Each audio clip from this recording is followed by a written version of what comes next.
बहुत समय पहले की बात है। गांव में एक नाई रहता था जिसका नाम रामू था। रामू एक बहुत ही मेहनती और खुशमिजाज आदमी था। उसकी दुकान पर गांव के लोग आकर अपने बाल काटवाने आते थे।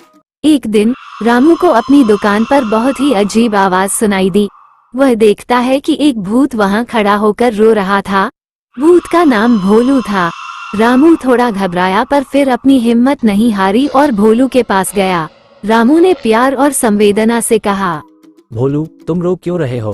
क्या मैं तुम्हारी कोई मदद कर सकता हूँ? मेरे पास कोई दोस्त नहीं है और मैं यहाँ बहुत अकेला महसूस कर रहा हूँ। रामू ने दिल से उसकी समस्या को समझा और कहा, तुम मेरे दोस्त बनो, हम साथ में बातें करेंगे और मजे करेंगे। तुम मेरे साथ दुकान पर काम कर सकते हो। भोलू की आंखें चमक गईं और उसने रामू को धन्यवाद कहा।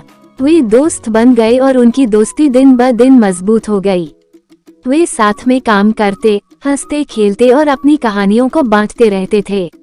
एक दिन गांव के लोग रामू की दुकान पर आकर उनसे पूछने लगे, रामू, क्या ये सच है कि तुम्हारे साथ एक भूत काम कर रहा है?